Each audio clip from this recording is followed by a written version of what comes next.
Well, if Marco Rubio follows through and becomes Secretary of State, Florida is going to elect another Republican. True. So and probably a conservative one. That's true. But in the meantime, you got a vacant seat, right? And any of these early votes that come through, you're going to be down one. Yeah.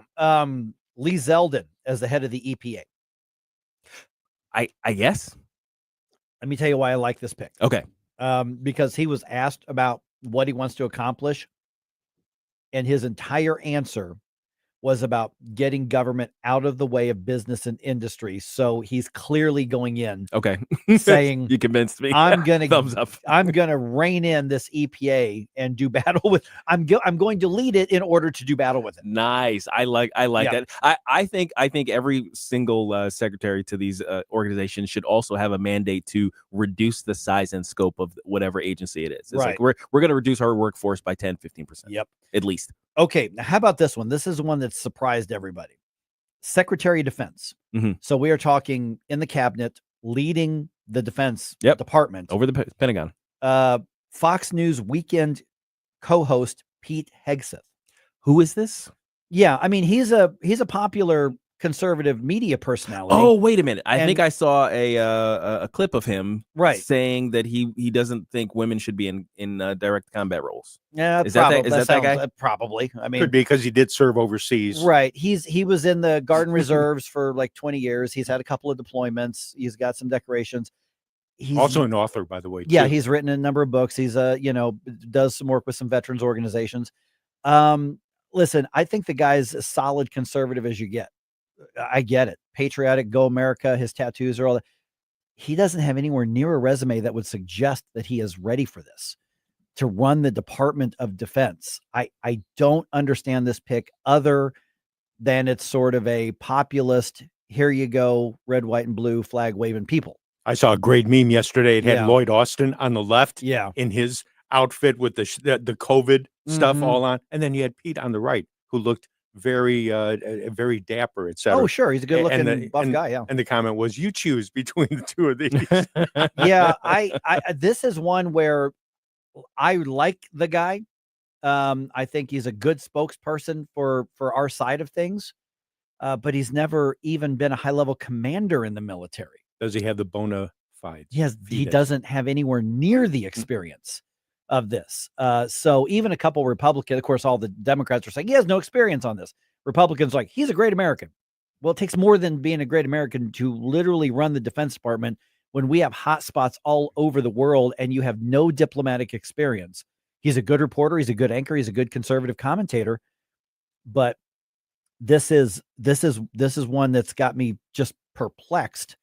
And just being on like the right opinion on things, and people are saying he's going to get rid of the woke stuff, the DEI stuff. Well, maybe he will. But we're talking literally about the person in charge of our national defense here. Yeah, I mean, I'm wondering if basically this might be a realignment of what the Secretary of Defense does. You know what I mean? Yeah. Because if one thing I think that has been discussed a lot is how we've got people at the top who purport to know what they're doing, but their leadership is hampering the ability of the people at lower levels who actually know what's going on the ground from doing what they need to do. So it could simply be that he's not so much going to be in charge of our national defense. That's going to be left to the generals and admirals and whatnot. But he's going to be in charge of making sure that we are ready, that the system from which those people are coming isn't so messed up. Right. But again, he has no experience in that. And those generals report to him and then eventually to the president. Yeah.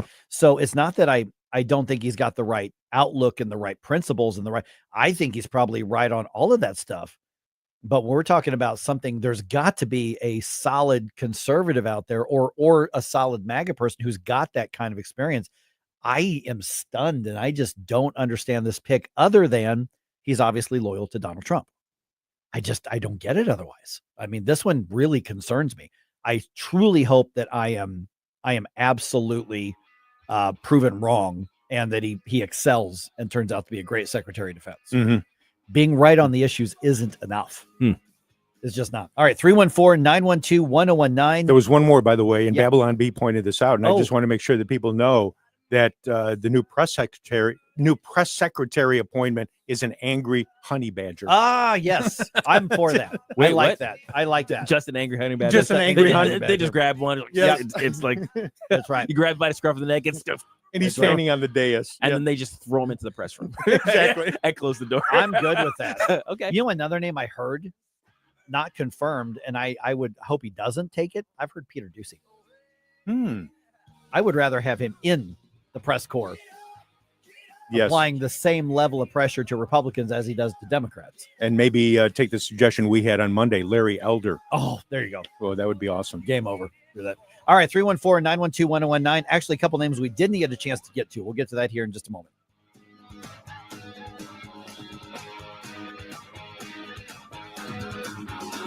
You want to give me more information?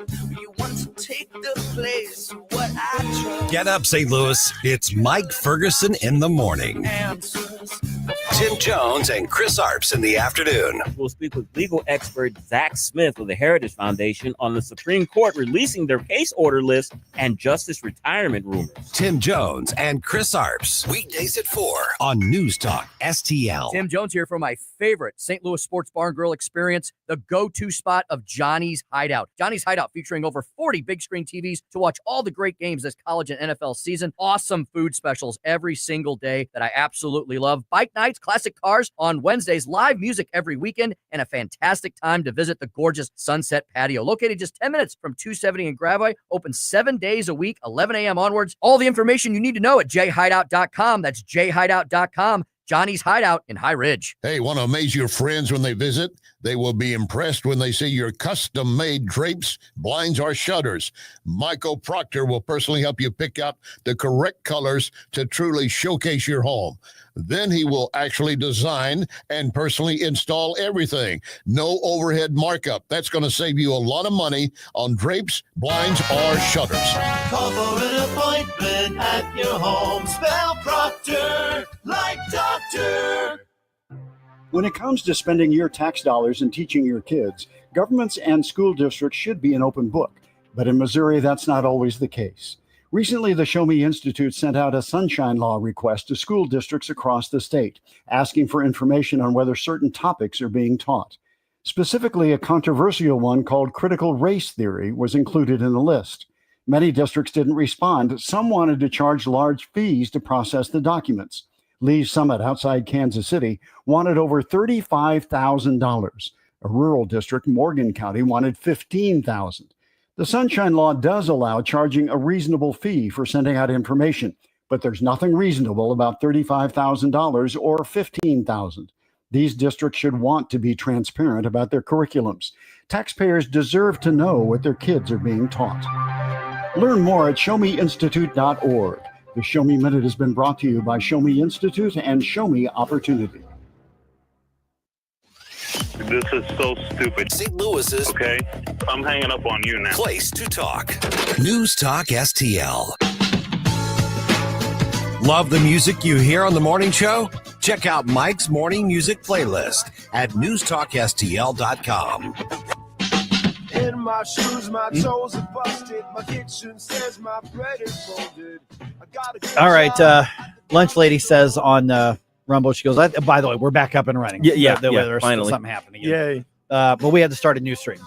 So if you're on Rumble, go back to Rumble. We're back on there. Please hit the little thumbs up thing again. Yes. Sorry You're gonna about have to redo that. Lunch Lady says, I thought it'd be funny for Peter Ducey. Can you see? I didn't see his exchange with KJP yesterday. Oh no. But Peter Ducey for press secretary. Oh, I get it. I get it.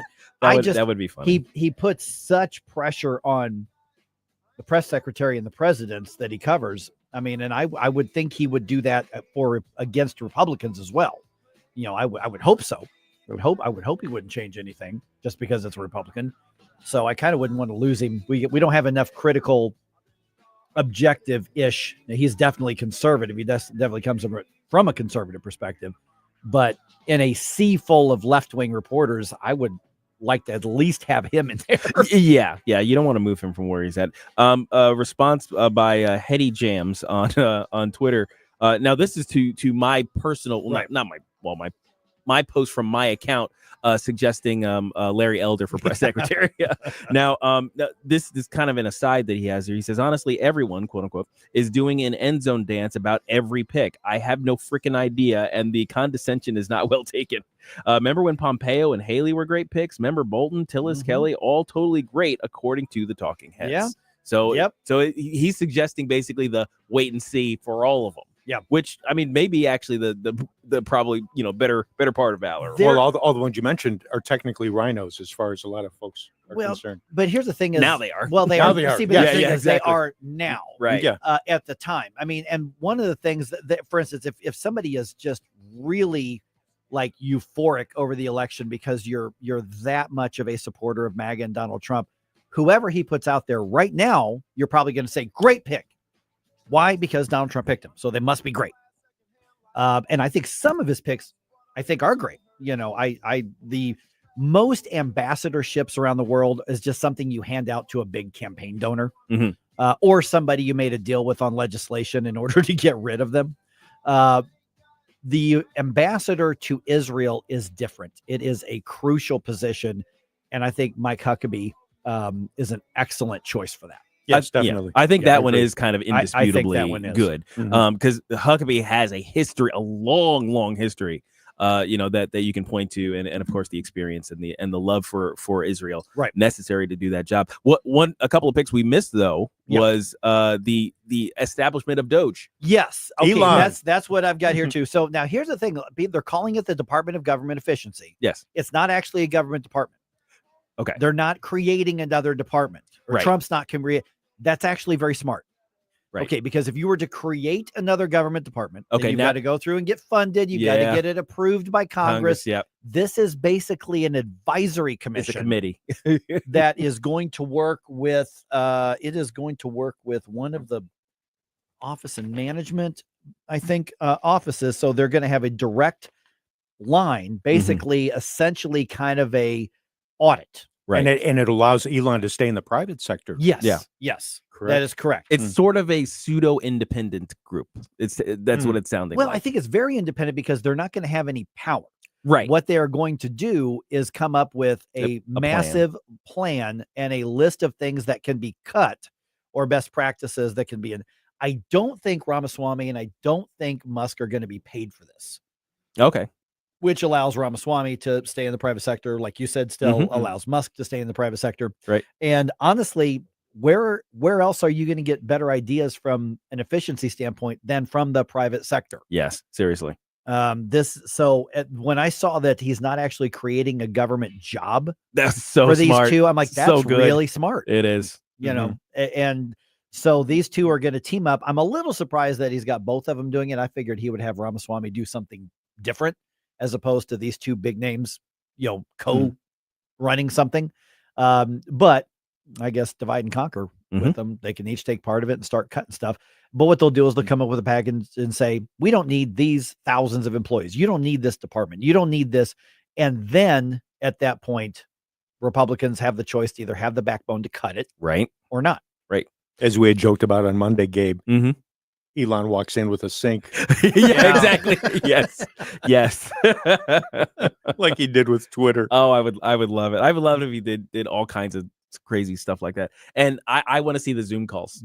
I want you know what? If they did Zoom calls firings of various bureaucrats and they put it on social media like they put on Rumble, it would immediately start making money. Oh yeah, and they would not only be cutting a federal spending, but they would also be raking in some dough from us watching the carnage. Yes. And go ahead, Mike. If it's called Doge, then would they be raking in the crypto? Oh, they'd be raking in crypto. That's right. That's right. That's a good point. Yes. Yeah. So later this morning, we've got the Senate Majority Leader vote. Coming up. yeah, That's right. that's coming. That's right. Yeah. Unless it gets delayed. I heard stuff late last night that some folks were going to try to delay it for a few days or a week or something. But to have that come up this morning, and the thing that bugs me about it is it's a secret vote. Why can't you have a public vote so we can find out who's voting for who? But oh no, they want to make it secret because I guess that's what Mitch McConnell wants. Well, it's usually a caucus vote. I mean, it's kind of like with even in the state legislature in the party positions, it tends to, that's just kind of, it's one of those, it's kind of always the way it's been. Yeah. And maybe that's what needs to change. I want to talk about that and follow up on that at 7:35. Absolutely. So we can roll that in, because we had that discussion with Justin Sparks yesterday. Oh gosh. And boy, are we getting a response out of that. Well, I would call it a bombshell discussion. If you want to hear, you really ought to hear that podcast, which was posted last night. Didn't get up as quickly as we wanted, but it is up there now. And I know Justin did a lot of media around the state yesterday. As far as I know, this was the only show that he was on where he accused the Missouri Republican Party of committing crimes. Very specifically committing crimes. And so 7:35, we'll get into that. But yeah, as far as I would think eventually, because every media outlet at some point, they're going to like, who'd you vote for? And if the senators aren't going to say, they're really going to take a hit on that. But yeah, that's as far as I know. Last I heard, they were going to have that vote today for majority leader. Right. Yeah. 10 a.m. I believe Eastern, maybe. Which would be an hour and a half from right now. Yeah. So we'll see how that goes. We may know, by the end of Vic's show, who the majority leader is. I can't say that I'm wild about any of the three front runners. Well, I'm not wild about two of them. That's for sure. Cronin and Thune.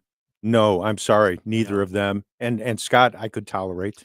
That would be okay. That's pretty much where we're at, is kind of like tolerate. I mean, who wouldn't wanted to see somebody like Rand Paul? That'd be awesome. That would have been incredible. That'd be awesome. Where are you, Rand?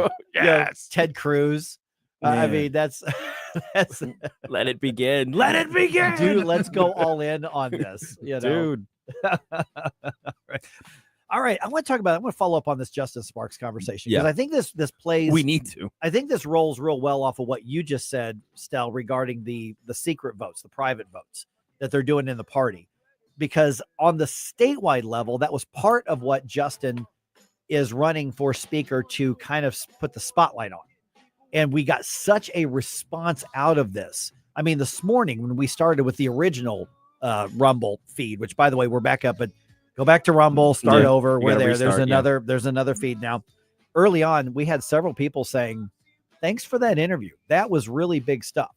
So if you haven't checked it out, go to the podcast and get that. But let's talk about that. We'll recap it and say, where do we go from here? Right around 7:34. I ain't got much to lose, 'cause I've seen better days. Watch us on our live stream using Rumble, Facebook, and Twitter.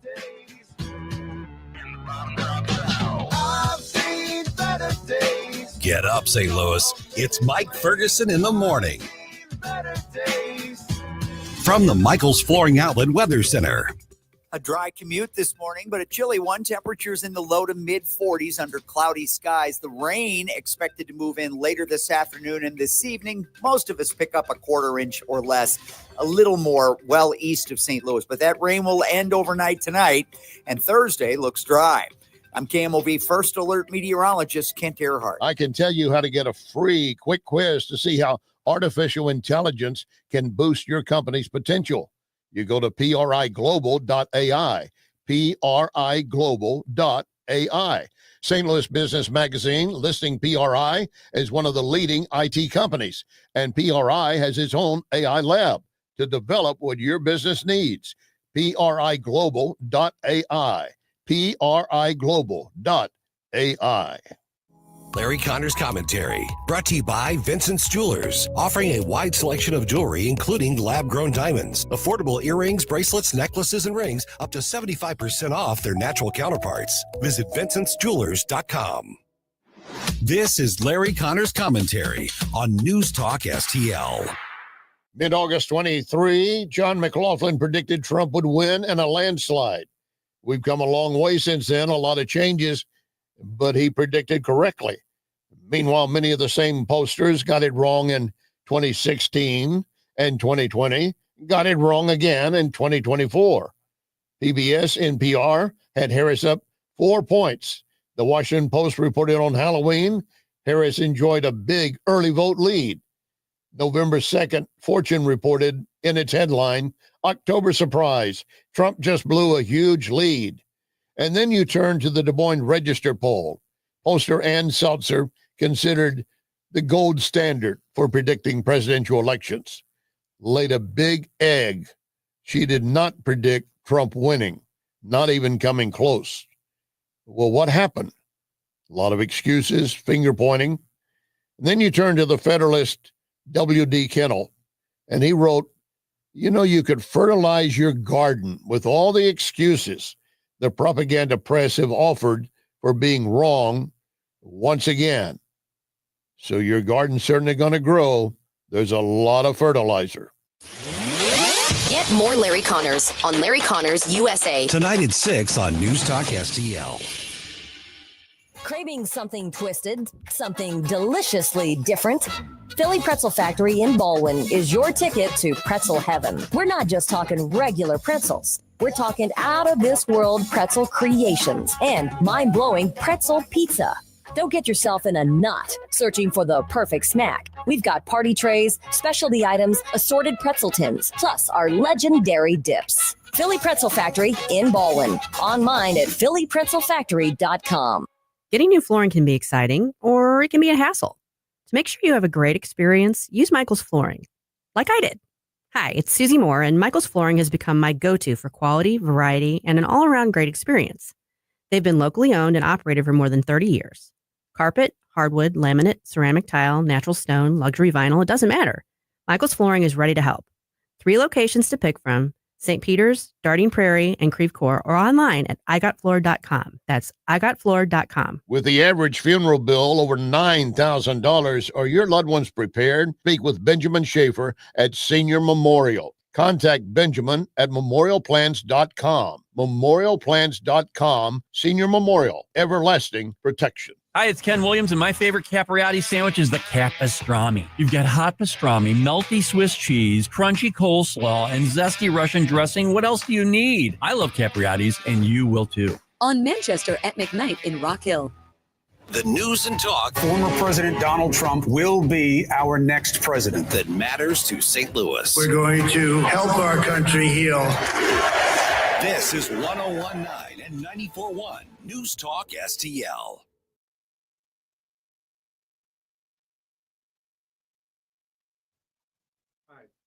Hi there, we're back. The button wouldn't button. The button wouldn't button. Sorry. Dang it. Nothing there. So many gremlins these Damn days. gremlins. Yeah, they're all over the place. Next time that happens, Stel, you're just going to have to sing the bump music. Yeah. Hey. You're a mean one, Here, Mr. We'll Grinch. put a little rush in there. There we go. That works. We'll take it. Yeah, the system just decided, no, I'm not going to play that. It's like you pressed the button and went, no.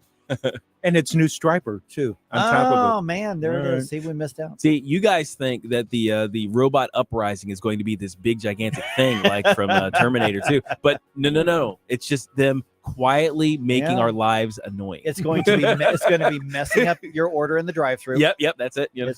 That's right. That's what's going to It's like, it's taking too long to calculate your change. No, I'm not going to open the change drawer. That's right. Oh, my goodness. Oh, you want to make a copy, do you? Want to play some bump music? Oh, yes. I don't think so. I don't think so. All right, 7:36 right now. Gabe's here. Stell's back. I'm Mike. We really got a lot of response out of the conversation we had with State Representative Justin Sparks yesterday. So, in case you missed it, or just to recap, Justin's running for Speaker of the House, even though the Republicans have essentially said, no, John Patterson's going to be the Speaker. Mm-hmm. They're actually going to do the actual vote come January. They've just already had their meeting and decided to, this is our pick. This is who we're going in. We're going to plan for this. So then this is all this other stuff is a formality. Right. It's formality. The reality is that John Patterson's likely going to be the Speaker of the House. Mm-hmm. Is he going to be a good Speaker of the House? No, I don't think so. He's pro-choice. He's friendly to gun control laws. He's not a small government guy. He's from a purple-ish blue area in the Kansas City area. And, I was having kind of a debate with one of our friends over this because there's already talk of around Jefferson City in the establishment saying, well, here goes the Freedom Caucus again, causing trouble. They're going to muck things up again. Well, the passage of Amendment 3 should prove to us that the Freedom Caucus was right. Yes. Did they always use the right tactics? Debatable at best. I think they were over the top a few times and probably hurt a few of their own objectives. Did they learn anything on the PR aspect of it? I don't know. We're going to find out this year. My guess is that we're probably going to have another year of frustration. And then the guy who's in line after John Patterson, Alex Riley, will be the first probably freedom-friendly. I don't mean freedom caucus. I mean like overall freedom, true conservatism friendly. But we're going to have to wait a year, maybe 2 for that. Yeah. So I guess there are 2 years. 2 ways of looking at it. Then it's kind of, well, we'll just work within the system and wait our turn, or you know what, I'm gonna upset this apple cart because this system cannot stand even if we get a turn. Yeah, and that's the thing is where the discussion comes down to as well. The system sucks, but we have to work with it. Right. Versus Justice Sparks, who says, let's overturn it. Yeah. And so and then set it on fire. And then set it on fire and then bury it. Throw it over a cliff Right, and then bury it. Yes, exactly. So here's what Justice Sparks is 100% correct about. And this is something that I've been kind of jostling with a lot of elected officials just in private conversations, is that I'm tired of hearing, well, I have to vote for that person for leader, even though I think they're terrible. Right. Well, no, you don't have to vote for them. Yes, I do, Mike. You understand this is how the system works. And these are from good, freedom, solid people. Oh, yeah. You know, for instance, I remind everybody once again, and I do say this just to give everybody a little bit of a sting, because I know there are a lot of state lawmakers who listen to the program, is that reminder, last year, Caleb Rowden was elected Senate leader unanimously. Yeah. The people who did battle with him the entire session voted for him to be leader. How does that happen? Okay, here's basically how it works. He's in line. He moved into the leadership positions. He moved up. It's supposed to be his turn. He's got all the political favors to hand out. If he wins and it appears likely because that's the system, then you don't want to get on his bad side. Right. Because if you get on his bad side, well, then his allies get the chairman of this committee, get, their legislation put through. So the person who rises up through the system has the power even before the vote, and the system says, don't mess with it. You don't have to like it, but you have to appoint them by acclamation because that's where the system. Justin Sparks comes along and says we shouldn't do that. Right. We haven't had the official vote. We've had the caucus vote, but we haven't had the official vote yet. And John Patterson is not a conservative. We know that he was against initiative petition reform. We know that he's pro-choice. He's said very clearly, especially after Amendment 3, we're not bringing up any pro-life legislation in the House. Nothing meaningful, at least. We know that he's friendly to gun control laws, especially after what happened in Kansas City, the shooting at the Chiefs victory party.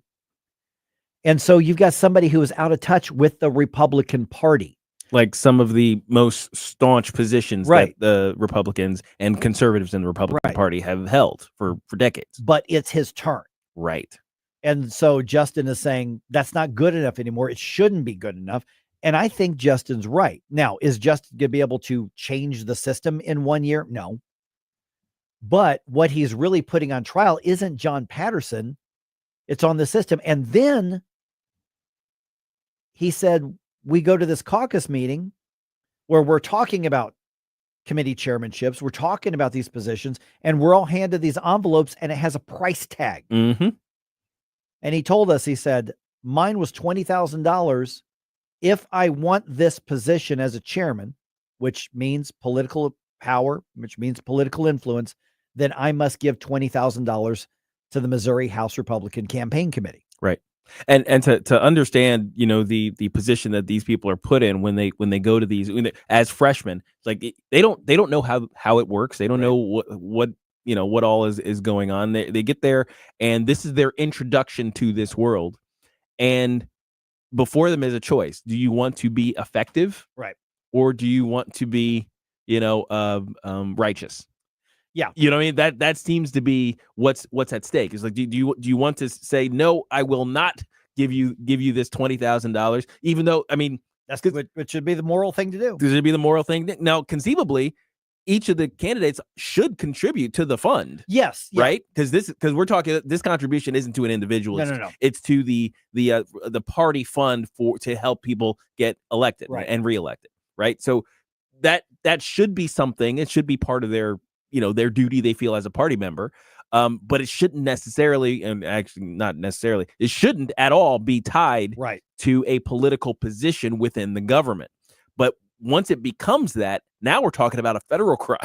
Well, and that's the thing is, and we actually followed up and saying, wait a minute, are you saying that they are selling committee positions and political influence in government? And he said emphatically, yes.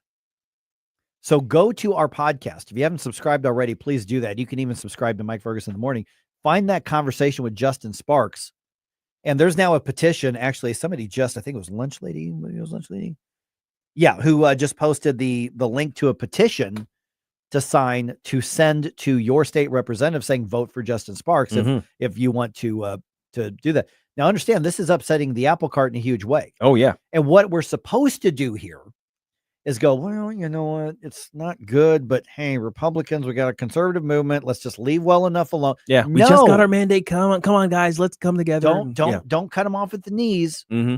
No, if you're being immoral, if you're being unethical, we need to deal with that. Yes. Now we're talking about a level of political corruption that a couple of guys recently got sent to prison for, right? Oh, in the city of St. Louis. In the city of St. Louis. There was the reason they got swept up by the feds and put in the jumpsuits was because they were giving a quid pro quo deal to various people. They would take money for political power in exchange for political power. Yeah, that's exactly what Justice Sparks was saying was happening. In Kansas. And again, I mean, if you were an elected representative in the Missouri House, part of the political process, part of the partisan process, you should be contributing to HRCC. Absolutely, you should. Yeah, but the problem here is, like you said, when they made it basically, oh, you want the chairmanship, make this donation. Exactly. Your price is this. Right. That's unethical. It's immoral. And I'm glad he's calling that out. They should be able to raise their money ethically, legally, above board, anywhere else. Yeah. And so the part about the system, there's that. But then, I was talking about, like, for instance, I asked Tim Jones about this a long time ago, having been speaker. And he says, and I've talked to Shane Scholler about this, and I've talked to, a number of others, John Deal, and all over the years. And basically, the speakers, we know the speakers 2 or 3 sessions before. Somebody can be a sophomore out of a 4-term limit, and that person's likely going to be speaker at some point because that's how the games are played. That second term is where people really try to differentiate themselves because they're hoping by their 3rd term that they're either going to be speaker or they're going to be in leadership, and then they're the ones who dole out the favors. And so you want them to be in your debt, or you want to be rewarded. Right. And that's the system, and that's the corrupt process that we've got. Now, some of it's just politics. Sure. Alliances happen, disagreements happen. We're supposed to fight them out. It's built largely on relationships, right? Correct. I mean, we keep hearing that. That's why you call it political science. It is a behavioral science. My minor was political science. It is a study of human behavior. Right. And so what we're looking at is a system and a process that's gotten bigger than the people who are elected and much bigger than the voters. And so the system is determining leaders who are out of touch with what the voters have sent the elected officials to do. And we're told there's nothing you can do about it.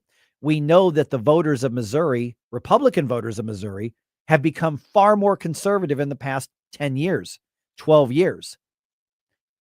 But Caleb Rowden ends up the leader. Cindy O'Loughlin ends up the leader. John Patterson ends up Speaker of the House. Dean Plocker ends up Speaker of the House. And we say, well, there's nothing we can do about it. By the way, will you donate to the party? Right. Because God forbid the Democrats get elected when we can have Caleb Rowden. Right. We have our own Democrats. Right. We have our own Democrats. This Democrat has an R in front of his name. Right. Exactly. It's like, hey, Mom, can I have McDonald's? We got McDonald's at home. It's like that's basically what we're talking about. It is a Timu. It's a Timu Republican. That's right. And there's nothing you can do about it. Right. And that's the problem, is we're being told that's just the way it is.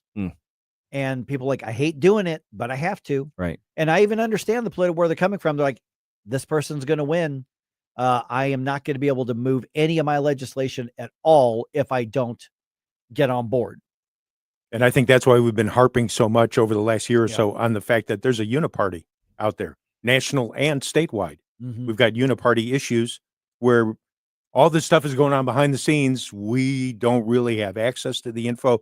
Jordan comes out and makes his comment about Justin comes out and makes his comment. And now we realize, yeah, this stuff's going on behind the scenes. Yeah, I think the uniparty is a bigger problem in D.C. I do think that the Missouri Republican Party holds its ground conservatively better. And they've until Caleb Rowden really came to power, Democrats were irrelevant for a while. And he made them relevant. He gave them relevance. At one point giving a couple of Democrats, co-chair positions when they Republicans should just run over the top of them, not even include them. This is crazy. It's a crazy situation, but I'm glad Justin spoke out. I'm glad he did, because now the only reason I think he was able to do that is because he doesn't care as much about his position as everybody else going in. Right. Everybody else had, came with their presuppositions of what they're going to do in government, and the system stood in the way and said, hey, you choose A or B. B is absolute destruction, and A is you comply. And they said, well, I gotta do something for my constituents. Yep. And Justin said, you know what, there's something bigger than my political aspirations here, and I'm gonna be the sacrificial lamb to shine a light on what's going on. And I'm hoping it does at least spark some discussions in those back rooms where he's like, maybe we ought to fix things before this gets out of hand. Spark the discussion. Oh, I see what you see what I did there? Yeah. I didn't even mean to. It was like my brain just does that. There It just is. does things. There it is. All right, 314-912-1019. This is 1019-94.1 News Talk STL. Get up. It's Mike Ferguson in the morning. Number one for live and local Conservative talk. I've been a registered Democrat for 28 years. I'm really glad you're talking about this. You gotta love these idiots out here. They think we're all stupid, I guess. news, analysis, opinion. Totally agree on that. I disagree with you. It's over. Very upset. Thanks for taking my call. Thanks for taking my call. Thank you for taking my call. Thank you very much for taking my call. Wanted to ask you really quick. Is there room on the bandwagon for me? 1019 and 94.1 News Talk STL.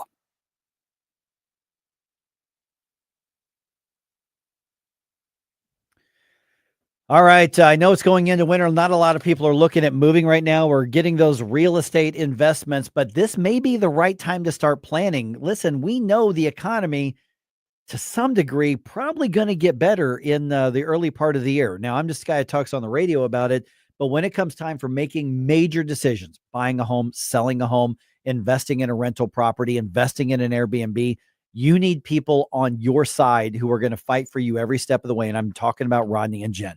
Mike Ferguson here for the Walner Home Selling Team with Berkshire Hathaway. 314-810-SOLD. I'm going to give you that number a couple more times, which, by the way, that's their cell phone number. I'm sure they're up and about. You could call them right now, but give them about 10 minutes, until 8 o'clock. That's the polite time. But 314-810-SOLD. Here's what's going to happen. Rodney or Jen's going to pick up the phone unless they're on the phone with somebody else. And they are going to hear out your entire situation because that's what they want to know. They don't want to just hear, I need a 3-bedroom, 2-bathroom house. Okay, that's fine. Anybody can type that in. They want to know, tell me about your situation. Tell me about what you need this to do for your family. What's next? And they invest in you. They invest in your family. They're licensed in Illinois and Missouri. And their entire mission is to get you and your family the best return on investment, whether you are buying or whether you are selling. They are passionate about fighting for people. They're passionate about serving people. There's a difference, and you're not going to know fully what it is until you talk to them at 314-810-SOLD. There's a lot of good salespeople out there who have a real estate license. And then there's Rodney and Jen who truly make it their vocation and mission to serve the people they're fighting for. So give them a call today. Say, all right, Mike says you're different. Tell me why. In my personal experience, I went to them and said, here's what Rachel and I want to do. And they said, this is great. We'll tell you, we'll give you some comparables, show you what you're looking at. And they said, but Rodney told me, and I'll never forget this. He said, is this really urgent? Is this something you need to do right now? I said, no. I said, anytime next couple of years, I think we want to do this. And he told me, he said, I would wait. He said, the market conditions are changing, and I think you're going to get a better deal at this time here. Now, if this was urgent, he's still going to give us the best deal. But he said, I would hold off. Now think about, this is somebody who makes their living by facilitating these sales, telling me the best thing for you is to hold off right now. That's somebody who invests in the people they're serving and putting them first. I will never forget that. It impressed me like you would not believe. Give him a call today. Tell him you heard Mike talking about him. Just tell him what your situation is. No obligation whatsoever. 314-810-SOLD. Bring your whole family to the Moolah Festival of Trees this year and browse through a winter wonderland filled with over 40 exquisitely decorated Christmas trees and all the gifts. Each tree has a minimum value of $500, some worth up to $10,000. You can take a chance to win one of the beautifully decorated trees and all the gifts that go with it for as little as $1. While you're there, don't miss Kris Kringle Cafe with sweet treats and beverages available for purchase. Have your photo taken with Santa. Bring the whole family to the Moolah Shrine, November 23rd through the 30th. Southern Armory, your hometown gun store. Come and be more than just a customer. Southern Armory, we carry the best guns, holsters, knives, magazines, ammunition, and even food storage. Special orders are welcome. Southern Armory, 1 mile east of 270 and 44, 9901 Watson Road, and southernarmory.com. That's southernarmory.com. Whether you're purchasing your first firearm or adding to your collection at Southern Armory, you're more than a customer, you're part of the family. Follow Southern Armory on Facebook or at southernarmory.com. This hour of Mike Ferguson in the Morning brought to you by Window World. Simply the best for less. 314-993-1800 or visit windowworld.com. Dan Bongino here. Keep it on News Talk STL because my show starts at 11 a.m. Right now, it's back to Mike Ferguson in the morning.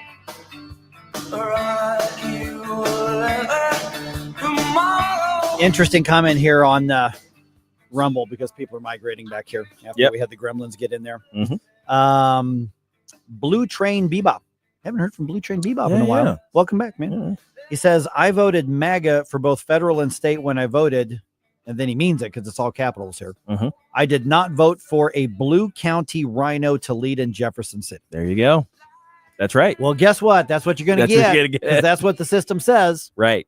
And but no, you did not vote for that. That's the problem. Yeah. That's absolutely the problem because when the constituency speaks, we're supposed to be the check. Right. On all this, that's how the system's set up. That's how the system's supposed to be set up. Right. We're the check and we tell you what to do and then you don't do it. Right. Kind of makes us upset. Yeah. All right. Who we got here? Tom. Hey, Tom, you're on News Talk STL. What's your take, man? Good morning, gentlemen. I was thinking, why don't we as voters call our representatives, and like my representative is Brad Chris. Yeah. And tell them, look, this is just, like you said, it's extremely immoral and unethical, and it's a bad example to set, and also it could be a violation of federal law. So why don't we get clean and stop doing this kind of crazy stuff and do what the people want, which is to be honest, be ethical, have integrity. This is crazy. No wonder we had Caleb Rucker. No wonder we lost Amendment 3. It's terrible. Yeah, Tom, if you haven't already grabbed our podcast there, I recommend, and Brad Christ has got a really good, I have actually not met him yet, but he's got a good reputation. I would send him that and say, hey, is this really what's happening? Are you going to be part of the solution to change this? We're supposed to be better as conservatives. I think that's exactly the kind of proper heat that should be put on to the lawmakers. I think you're spot on, Tom. Yeah, I'm going to do it. Sounds good, man. Thanks for being a part of the program, man. All right, 314-912-1019. That's the thing is this is the process that's been in place for a long time. Yeah. And even our friends who are saying, Mike, I agree. You're right. Of course, it's really easy for me on the radio to sit here and go, this is wrong. We need to do the right thing. And because I'm not there saying I've got to get this legislation through. And if I piss this guy off, there's no chance of my constituents getting this thing. That's the system we're dealt. But I really, really respect somebody who says, I'm going to lay it on the line and challenge the system. Again, Justin Sparks is not putting John Patterson on trial here. He's putting the system on trial here. Right. John Patterson just happens to be, the latest in a long line of people who are benefiting from it, but probably shouldn't. So, and the caller made a really, really good point. Contacting your representative directly Yes. is so important. There's a website that lets you get all the contact information for all of your specific government representation. I'm gonna tweet that out. Yeah. Post it on Facebook. Definitely use that. Yeah, precisely. Yeah, that's the best thing you can do is engage more. You can't just say, "Hey, we won," and walk away. You got to stay engaged.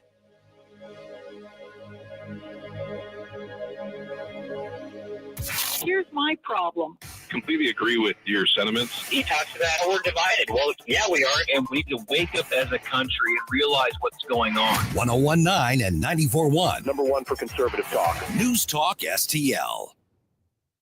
Need reliable auto service from people you can trust? Look no further than Western Tire and Auto. For over 15 years, we've been your complete automotive repair center, family owned and operated, with owner Dean Kleethermes bringing 30 years of industry experience. At Western Tire and Auto, you're not just a customer, you're family. We promise 100% satisfaction, treating you with the transparency, respect, and honesty you deserve. Visit us in St. Peters or in Florissant. For appointments, call or check westerntireauto.com. Western Tire and Auto, your local automotive experts since 2008. Hi, Sean Long from STL Fenceworks. A new fence or deck is an investment in your home and your lifestyle. But how do you ensure that you're getting the most out of that investment? At STL Fenceworks, we know the key is satisfaction. Satisfaction means getting a fence or deck that not only meets your needs, but exceeds your expectations. Satisfaction means working with a team that cares about your project as much as you do. Satisfaction means having confidence in the quality of your new fence or deck, knowing that it was built with the best of materials and workmanship. STL Fenceworks, your satisfaction is our passion. And for me, satisfaction is knowing that providing for your family is how I provide for mine. Visit stlfenceworks.com and experience the satisfaction in making your backyard dreams into a reality. Hey, it's Tony Colombo. Come see my band, Tony Colombo and the North County Sound Machine, featuring Katie Fitzpatrick, a tribute to Duran Duran, and Somebody to Love, a tribute to Queen. Saturday, November 30th at Diamond Music Hall, brought to you by Weber Chevrolet. Get your tickets now at diamondmusichall.com. KLGY HD3 Clayton, K270BW Belfast, KNBS Bowling Green. This is News Talk STL at 101.9, 94.1, and always streaming at newstalkstl.com. News this hour from townhall.com. I'm Rich Thomason. And his picks just keep on coming. Full speed ahead for President-elect Trump, filling key positions in the administration. He's named his choice for Pentagon chief. Pete Hegseth is Mr. Trump's selection for Secretary of Defense. Hegseth is a co-host of Fox News Channel's Fox and Friends Weekend and has been a contributor with the network since 2014, where he developed a friendship with Trump, who made regular appearances on the show. Hegseth lacks senior military or national security experience. If confirmed by the Senate, he would inherit the top job during a series of global crises, ranging from Russia's war in Ukraine and the ongoing attacks in the Middle East by Iranian proxies, and escalating worries about the growing alliance between Russia and North Korea. Trump has also chosen William McGinley as White House counsel and former Congressman John Ratcliffe as CIA director. I'm Bernie Bennett. And Mr. Trump's Department of Government Efficiency to be co-chaired by Elon Musk and Vivek Ramaswamy. Democratic Senator John Fetterman of Pennsylvania says he'd vote to confirm Senator Marco Rubio should Rubio be nominated for Secretary of State. Fetterman was quick to speak out after news broke that Trump is expected to nominate Rubio to serve as his top diplomat. Fetterman writes on X, it's no surprise he has political differences with the Florida Republican, but that, quote, Rubio is a strong choice and I look forward to voting for his confirmation. Rubio's expected departure will temporarily reduce the Republican majority in the Senate until a temporary replacement is selected by Florida Governor Ron DeSantis. Bob Agnew reporting. Higher rent, more expensive used cars, costlier airfares. They fueled inflation last month. Consumer prices rose 2.6% from a year earlier. That was in line with analyst expectations, and it was the first year-over-year increase in inflation in about 7 months. And in light of that report, a check of Wall Street finds the stock futures higher ahead of the opening bell. The Dow futures up 50 points, NASDAQ futures 19 points higher. More on these stories at townhall.com. Financial Group is not a law firm. If you own a timeshare, don't miss this public service announcement from Chuck McDowell, founder of Wesley Financial Group. If you receive an unsolicited phone call or mail piece to discuss selling, renting, or especially canceling your timeshare, don't fall for it. If you really want out of your timeshare, hang the phone up immediately or throw that mail piece in the trash and contact your timeshare resort or Wesley Financial Group for assistance with your timeshare. As the only Inc. 500 timeshare cancellation company, our knowledge, experience, and results has made Wesley a trusted resource for over 40,000 families we've helped get out of their timeshare. Give us a call and I'll send you our timeshare exit information kit free with the straight facts about your timeshare and all of your options for cancellation. Call for your free info kit. 800-885-3333. That's 800-885-3333. 800-885. From the Michael's Flooring Outlet Weather Center. A dry commute this morning, but a chilly one. Temperatures in the low to mid 40s under cloudy skies. The rain expected to move in later this afternoon and this evening. Most of us pick up a quarter inch or less, a little more well east of St. Louis. But that rain will end overnight tonight, and Thursday looks dry. I'm KMOV First Alert meteorologist Kent Earhart. This hour of News Talk STL brought to you by Jewels on Hampton, paying some of the highest prices for your gold, silver, diamonds, and more. Call 314-752-5000 or visit jewelsonhampton.com. Tim Jones here with Eric from Newstetter's Fine Jewelers. Eric, we often talk about the Newstetter's difference that folks feel right when they walk into the front door of the store. Newstetter's Fine Jewelry is truly where honesty and integrity meet. We're all about quality at a fair price. Our goal is to guarantee that the gift you give will be loved for a lifetime. Come in and meet our professional staff that will put your needs above all else. Experience that fantastic Newstetter's difference today at wowdiamonds.com. Newstetter's Fine Jewelers, wowdiamonds.com. Hi, I'm Helene Tobler, culinary nutritionist at Body of Health Direct Primary Care. Here we do practical wellness. Dr. Randy and I have a common sense approach to healthcare. My passion is helping our members enjoy better nutrition because food is medicine. We approach problems with a lifestyle foundation and cutting-edge medical tool chest. At Body of Health, it's about being your healthiest you. If you want to experience healthcare the way it ought to be, schedule a discovery call today at bodyofhealth.com. That's bodyofhealth.com. Mike Ferguson. We the people. Gabe Pfeiffer. It's not rocket science. Rocket science. Get up, can't you hear the alarm? Get up. Mike Ferguson in the morning on News Talk STL. All right, a lot going on here. Let's step back for a minute. I hate to admit this. Was it yesterday or 2 days ago? Michelle comes in, who runs like the business end of things here. Whether it's HR, organizing all the stuff, the important thing of getting people treats on their birthdays and all that. Maybe the nicest person I've ever met in my life, and I was forced to tell her that I had a bone to pick with her this week. Yes, you did. Because Monday I show up, and it's still early November, going into mid-November. Uh-huh. What do I see? Mm-hmm. A Christmas tree. Yeah. It's too early. It is too early. And so I walked out in one of our information segments. I went, Michelle, I have a bone to pick with you. She laughed. Now, of course, Michelle was basically said, I know. Yeah, the first thing she said was, I know, Mike. It's the Christmas tree. Now, to be fair to Michelle, also, she is not one for going too early with Christmas. No. It's just the logistics of her being here and the stuff and where it was located and all these other. She kind of had an explanation. She's like, I don't like it, but I kind of had to do it. And to be fair, there's no tinsel or ornaments on it either. Yeah, she said no lights yet. All right, so that's our compromise. She drew a line. So are there things that we're just like over when it comes to holidays? Because you know what? There was a survey that did this. We'll get survey to that. says. So here's the plan here for the next little bit, because we kind of got some moving parts here. By the way, Fox Business is reporting the new short list for Donald Trump's attorney general. And there are a couple names on here. You're going to be very interested. I'm going to tell you about that a little bit later on here on that as well. It is, I don't know what the heck time is it? 8:06 right now. Okay, so we haven't even really begun the holiday season yet.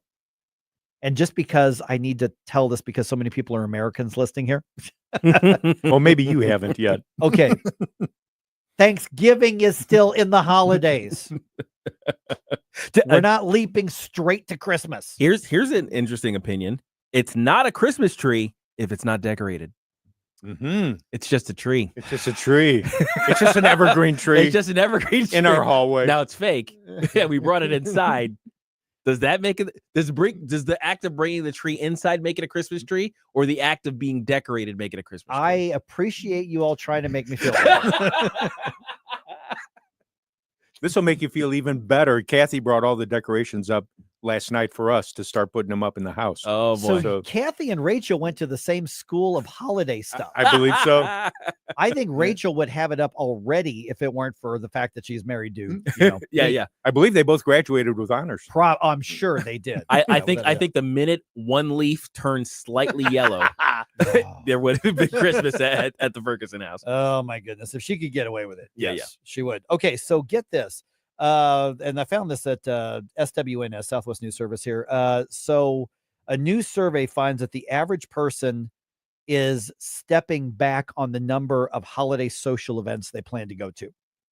So, of course, for a couple years there in some parts of the country, 3 years, in theory, we weren't allowed to go to anything for COVID, and then everybody went to every big thing. And so with the holiday season, you could say the holiday season's here, November, December. And so instead of going to an average of 5 big holiday parties, Americans are generally saying 3. Now, I personally will go. There's a couple that I will go to. We all get invited to, everybody gets invited to a bunch of like them. 47 of them. Oh yeah. I can't do all of them, but there's a few that I try to. Interesting try to number get you would to. pick out there. Yeah, it's always 47. Yeah, that's right. It's 40 something. If it's a lot, it's 40 something. Yeah. So according to the survey, Americans appear to be getting tired of the holiday social things. Oh yes. You know, and going to fewer things. Now they're still doing Thanksgiving and Christmas dinners, with family or friends, but we're talking about the so-called Friendsgivings things or the holiday parties or whatever, because, everybody feels pressure to go to the one work. Now our work one's kind of fun. So I don't even count that as one. I don't even count that. Sure. But, there's always, usually something with your whatever industry you're in, somebody will put something together. A friends group. Yeah. That kind of stuff. Family. So, I mean, I kind of Church. get it. I kind of sense, churches do a lot. I sense that I think a lot of people, now that we're kind of back to normal after the shutdowns, because people were mad and they were ready to go. I think people wanted to go into as crowded a room as possible just to flip off people like Sam Page. Yes, I think there was part of that. And also part of it's like, I would like human contact, please, because I am a social individual, because I am also human. But now we're kind of weary. We're kind of worn out. I mean, it's been an election year. Everybody's at each other's throats. The economy's been difficult. You just can't afford to get every host. You can't if you do 10 parties, you got to get 10 bottles of wine or 10, whatever. It adds up after a while. And at the same time, I think that people are just kind of, people are kind of weary. Like I said, even extroverts are like, give me a little bit. I actually wonder if social media is making introverts of us all on some level. I actually thought of kind of the same thing. Yeah. I'm kind of a mix between introvert and extrovert. People would be surprised at how introverted I can be.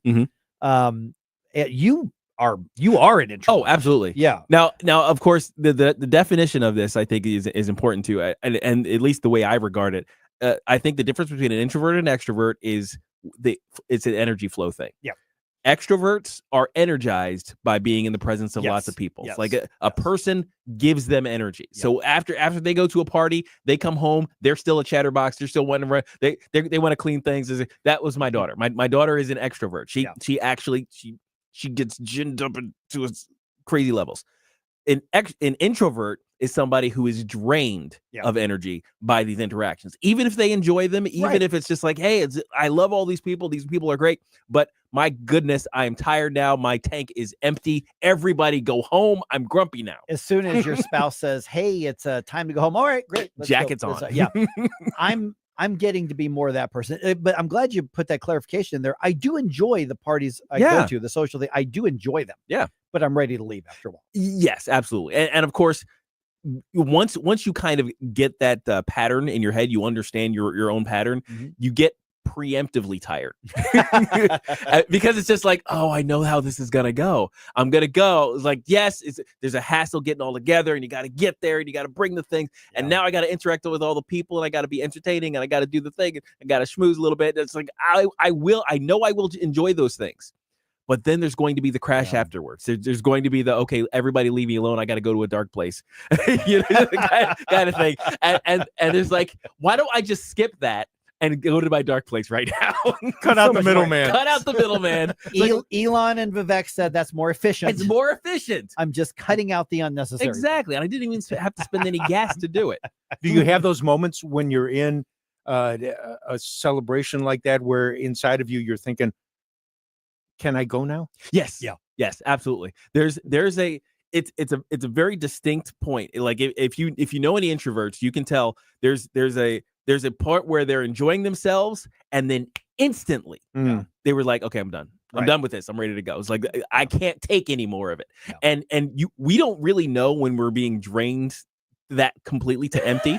Like, we don't get a warning light like on the dashboard on the dashboard when we're at empty, but you go from this is great to everybody go away, I hate everything. So at Stell's big Christmas party, is venison going to be on the menu? I don't think so. Oh, no, okay. No, okay. Maybe tofu venison. Okay. I was going to say, because that's right, because Kathy's not. Yeah.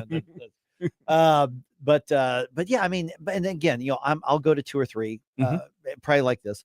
And I do think there is a social fatigue. I think you're right. I think social media has us at each other's throats and very, very tribal. There are probably, we're increasingly only going to want to go to events where we're pretty sure people are going to agree with us, even though it's not a political thing. It's a holiday party, a Christmas party, whatever the case is.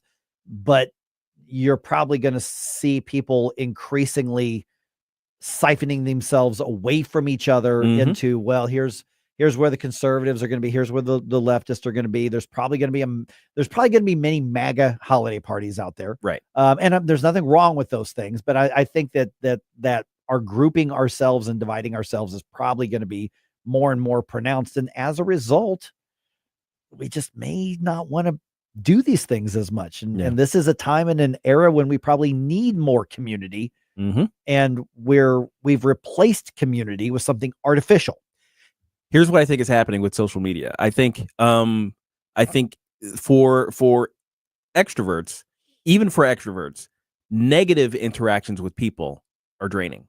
Right. So the thing is, once you've added social media as a surrogate for interactions with people, now all of a sudden you have more necessarily more negative interactions with people. That's the way your brain processes your exchange of ideas on social media. So what's happening is you're pre-drained just from scrolling on your phone. Every negative post in your feed is draining you of social energy. You reminded me, there is this show, I don't even know if they still make it. It's called What We Do in the Shadows. Have you ever heard about this show? I've heard about that show. I haven't seen it goodness, yet. This show is freaking hilarious. Yes, it is a slapstick mockumentary series. It's basically the world's dumbest coven of vampires. Right. I mean, these are like incompetent, dumb vampires. Now I'm going somewhere with this because one of the characters is this really nerdy looking guy. I mean, just picture a nerd, the guy who would stereotypically, look like just fill in everything about nerds. Yes. This is the guy. Okay. But he's not like the bite you in the neck and take your blood kind of vampire. He calls himself an energy vampire. Okay. And in one episode, he discovered if he just trolls people on social media, he gets the same amount of energy.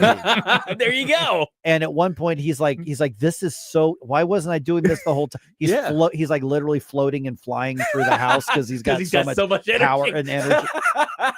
That's awesome. Yeah, it is one of those. It is. I mean, and normally I don't like slapstick comedy, but hilarious. This entire show is hysterical. Just understand there are times when their humor is not appropriate for the little fresh, little blue, unblemished minds. Right. Okay. Just saying. 2 words I wouldn't have put together: incompetent vampire. It is. It's like the coven of the dumbest vampires, and it's a great premise for a comedy. It's really funny. That sounds pretty awesome. Really funny. Making cold minds to fight your war. Stop it right now. We give you news, analysis, opinion, and more. Only on News Talk STL. Stop it right now. Get up. It's Mike Ferguson in the morning. Get up, can't you hear the alarm? Get up, this is your cousin.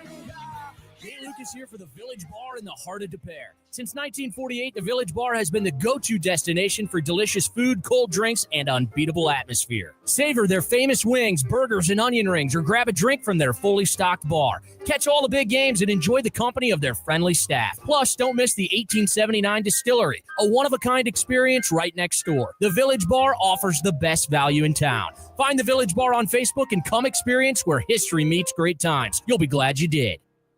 The Vic Porcelli Show. Speaker Tim Jones, whoosh my speaker. Why did the men and women who sacrificed and died for this country get one day each year, and those who have to tell us what their sexuality is get an entire month? So instead of MAGA, they can be MAFA.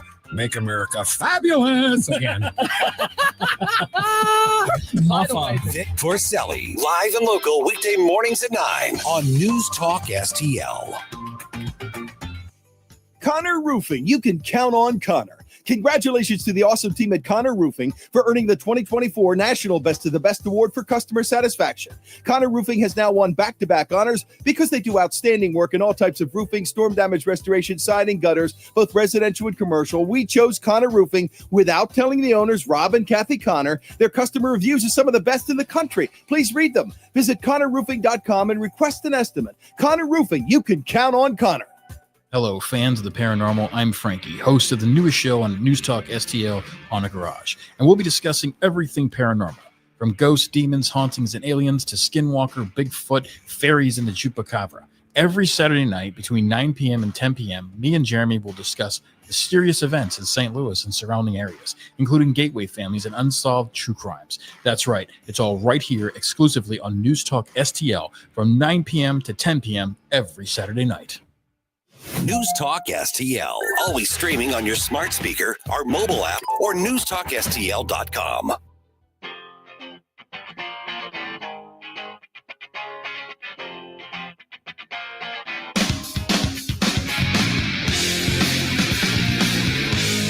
Hey there, Tim Jones here. Make sure you join me and my buddy Chris Arps this afternoon from 4 until 6 p.m. right here on 101.9 94.1 News Talk STL. Right now, let's get back to more of Mike Ferguson in the morning. All right, Donald Trump is announcing his picks for his incoming administration. Going to go over some of the names. Let's compare notes on some of those. By the way, Fox Business now reporting there's a new short list for Attorney General. Mm-hmm. Okay, so I'm going to tell you who they say the list is. This isn't directly from Trump, so it may or may not be right. Right, yeah. But they've got somebody saying, here's the short list on this. This is post Eric Schmidt saying, I'm going to stay in the Senate.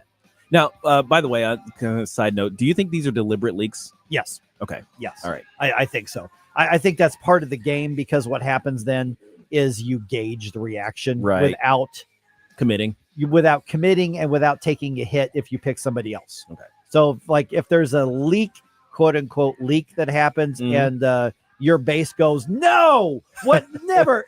And then you never nominate that person. You're like, hey, I don't even know where that rumor but came I don't from. know. No, I know was where that going rumor with came this from. person the whole time. So yeah, I think those are absolutely gotcha. Also, leftists bracing themselves for a new deportation effort. They really are worried about the illegal immigrants. I don't understand this. Yeah. This wild concern for illegal immigrants. I think it's they're tripling down on something they just lost an election about. Yeah. I don't understand. And the eagle lives again. Let's dump some news on you. Wake up, America. It all worked out. You know, I mean, they got all the news. The morning news dump. All right, here's what I'm going to do with this first story. I'm going to give you some good news and get you very excited on something, and then I'm going to take you on an emotional roller coaster, because after delivering the good news where you're like, this is fantastic, and then I'm going to bring the cold shower right after that and bring you back down. Oh, wonderful. So we just pull our hands up. Wee. Yes. Okay. And then, no. Okay. Pretend you're on a Six Flags ride. Yeah, exactly. So we're starting with the good news. Okay. heating your home this winter is going to be less expensive. Yay! That's because Spire, which provides natural gas to pretty much the entire That's everybody. everywhere in the area, they are lowering their rates by 16%. All right. That's solid. The company says the monthly bill for a typical single-family home in eastern Missouri is going to go down by about $15.86. I'll take it. That's the wee part. Yeah, exactly. Okay, the water department is planning to raise rates, and also Ameren is requesting a rate increase as well. So what you gain and save with the natural gas company, you're going to lose with the water and the electric company. Aww. Yeah, that's the part of this. Yeah, as, exactly. Well, here. See, I was looking forward to getting that pumpkin spice latte every month with the $15. All right. So Donald Trump plans to nominate former Arkansas Governor Mike Huckabee to be the United States ambassador to Israel. If they don't want to help, That is the wrong one. This is the right story on that. Here we go. The president-elect said Huckabee loves Israel and the people of Israel love him. Writing on social media, Trump hailed the former GOP governor as a great public servant and faith leader. He said Huckabee will work tirelessly to bring about peace in the Middle East. The announcement comes amid high tensions in the region as Israel carries out its war against Hamas following a deadly terrorist attack in October 2023. Greg Clugston, the White House. And this is one of the announcements that Donald Trump has made that I think is a stellar pick. Oh yeah, yeah. For a variety of reasons. Besides the two co-chairs of Doge, this is the one that I am absolutely no qualms about, no doubts. It's a unequivocal thumbs up. Yeah, and this is not just because I like Mike Huckabee. You know, now I'm more libertarian, and he's I'm conservative with a lot of libertarian in me, or libertarian with some conservative, however you want to look at me. He's just flat out conservative. Straight up conservative. I agree with him a lot. I have actually met him very briefly, but nothing in depth or anything like that. But I think for a variety of reasons, and such a crucial ambassadorship, this is a very, very smart, wise choice by Donald Trump. Absolutely. And besides, he can sing and play guitar. He's a good bass player. That's right. He's a good bass player. Yeah, exactly. Get the band back together. So some other picks that have been announced by Donald Trump already. Florida Congressman Mike Waltz for National Security Advisor. He does have some intelligence and security background on that. So my guess is that's probably going to be a good fit as well. A good pick. Former Director of National Intelligence John Ratcliffe is going to direct the CIA. See, I was kind of hoping maybe Kash Patel would come in there as part of the CIA entourage, but I guess not. We'll put Cash somewhere else. I didn't even think about him until you just said that. Yeah. I mean, I think Ratcliffe will be fine. Yeah, he'll be fine. Yeah, I think he's a good pick. Yeah. South Dakota Governor, former Congresswoman Kristi Noem will be in the cabinet as Secretary of Homeland Security. We know that Donald Trump's pick for Secretary of State now is Senator Marco Rubio. That's one of those. Okay, let's wait and see on that. Kristi Noem, I think, you know what? Her pattern as governor was to resist government restricting us during COVID. Right. So I am optimistic about her. She was a rising star until the book came out. And then rumors, the story came out about the dog. The dog was a big one. There are also rumors of her personal life as well. Indiscretions. Yeah, exactly. Which you're may right. or may not be true. I don't know. Mm-hmm. All right. Also, and this is the very controversial one, Fox News weekend anchor Pete Hegseth has been picked by Donald Trump to be the Secretary of Defense. Yeah, replacing a 4-star general. So right. Yeah, I mean, I understand a lot of the trepidation here. And I think he's right on issues. I think he's, very conservative. There's nothing, I mean, and he served in the Guard and Reserves. I mean, he's been deployed. He's written some books. He's been involved in, I don't see anything that says he is ready for something as massive as the Department of Defense. I was debating somebody, on text a little bit ago, a friend, and my answer is, I hope that I am proven wrong. I would love to admit that I was completely wrong about this, but this is the one pick that really, really concerns me.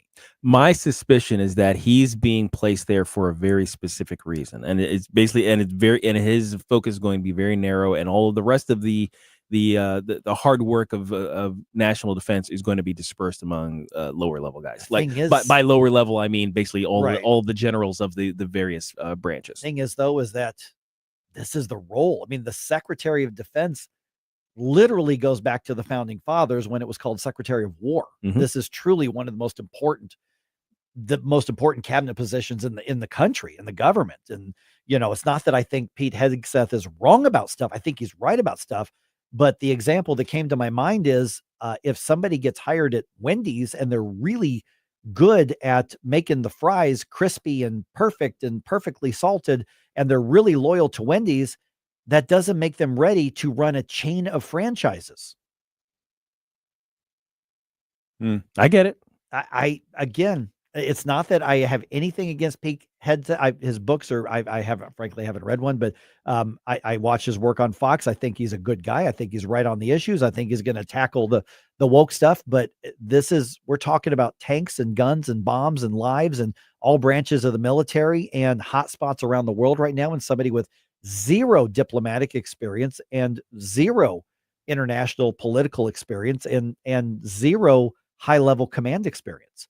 But he's popular with conservatives. Yeah. And I was going to say, Gabe, as you mentioned, there could be others around him underneath who would help him out. I wonder if someone like Michael Flynn or someone of that stature could possibly be an individual named to help out, to be on his staff, to give him input. There is an undersecretary, right? There is. And then there are multiple. There are multiple undersecretaries, right, within that department. And of course, there's each of the generals are the ones who actually do the commanding. The SecDef, as best I understand, SecDef sets policy, right? But those generals report to him or her. Yes. Now, SecDef can make operation in the same way that the president can, right? Absolutely. But they don't necessarily. Yeah, you know what I mean. So how they're going to run. That's kind of where I'm going with it. Is like you know what? Yes, we're when we elect the president as commander in chief, he could basically run the entire whatever the military operations are around the world directly from his own desk. But they rarely do that because they defer to the people with the experience in those. And they should. And the president should not run every operation, every department. That's just not a good smart. Yeah. And for me personally, I want to see Lloyd Austin out of there. Oh, sure. Absolutely. I've never liked the guy absolutely at all. Yeah, I have absolutely no disagreement with that whatsoever. Oh yeah, the current. All right. By the way, Fox Business. I promised to mention this here. Fox Business is reporting just a little bit ago, and I want to appreciate Joe here at the station who sent this screenshot to us. There's a new short list for Attorney General. We're being told. Here are the names on it. Matthew Whitaker, who is a former acting U.S. Attorney General. Right. Also, Mark Paoletta, former White House attorney. But get this, Senator Mike Lee. Yeah. Out of Utah. Out of Utah. But there's one other name on this supposed short list. Missouri Attorney General Andrew Bailey. No kidding. Is being reported as Fox News as being on the short list. Yep. His picture's up there with the other guys. Yep. It's up there on the screen just like everybody else. I would hate to lose Mike Lee in the U.S. Senate. Yeah. Seriously. But boy, Mike Lee is that would be a solid pick. One of the few really solid picks out there. I would really like to see what Andrew Bailey can do in a full term as Attorney General here. Yes. In Missouri, yes. Personally. But yeah, that's where we're at with that. Man. Real quick here, the St. Louis Anheuser-Busch Eagle sign on I-64 has come back to life. The eagle has landed. The eagle has relit. It went dark at some point after 2022, and nobody really knows when or why. Yeah. And Anheuser-Busch put out a press release saying, hey, we're lighting the thing back up. So at sundown each night, that sign is back up. Now, listen, I'm not going to probably buy AB products again, but I'm really glad that sign's back up. Oh, sure. I mean, because as you're driving along there, it's like, hey, the arch. And then shortly after, it's like, oh, hey, the eagle. That's right. There it is. It is.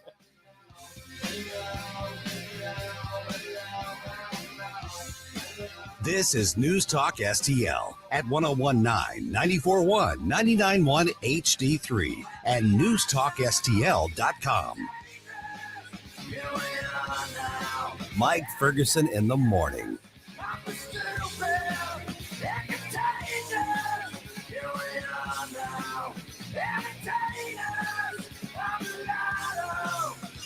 From the Michaels Flooring Outlet Weather Center.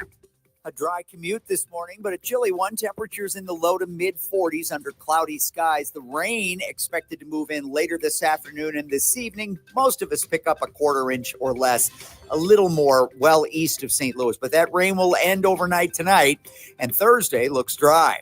I'm KMOV First Alert meteorologist Kent Earhart. News commentary. President-elect Donald Trump announced former acting ICE Director Tom Homan will serve as his borders are. I'm Tommy Lahren. More next. Our nation's economic problems have been building for the past 50 years, and they're not going away overnight. Dr. Ron Paul here, and this is why I recommend diversifying your IRA or 401k into gold, a proven bedrock in any economy, with my friends at Birch Gold Group. To learn more, get a free info kit on gold. Text the word SHELTER to 989898. That's SHELTER to 989898. Message and data rates may apply. Incoming Trump administration is shaping up to be even more effective than the first go-around. Susie Wiles has been named the first female chief of staff in history. Stephen Miller will serve as her deputy. And this next leader is my personal favorite. Donald Trump announced former acting ICE Director Tom Homan will serve as the border czar and will lead and manage the greatest deportation effort in our nation's history. The leftists, of course, are melting down. Some are even bemoaning how much it will cost to deport the millions Joe and Kamala let in. Never mind, I guess, how much it's costing us to take care of them now. A majority of the American people support mass deportation, and many voted for Trump based on that promise alone. And Tom Homan doesn't play games, and he doesn't gamble with American lives. Under Homan's expert leadership, our nation will finally secure our borders, put the cartels out of business, cut the flow of deadly drugs pouring in, and save countless women and children from sex trafficking and slavery. I'm Tommy Lahren.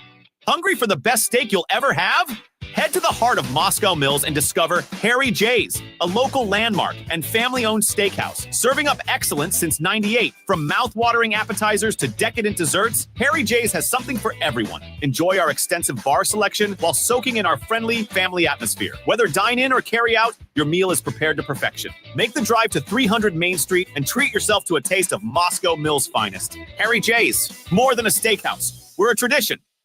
Tim Jones here for AMF Electric. AMF Electric's industrial team, noted for its go anywhere, meet any need, and delivered on-time service. In fact, over the last almost 60 years, AMF Electric has never failed to meet a customer's needed completion deadlines. At AMF Electric, they're unabashedly pro-American. They love to work with like-minded individuals and business owners who believe in freedom of economic choice. Call them 314-647-4066. Online, amfelectric.com. That's amfelectric.com. In the fast-paced world of digital marketing, making connections is a challenge for any business.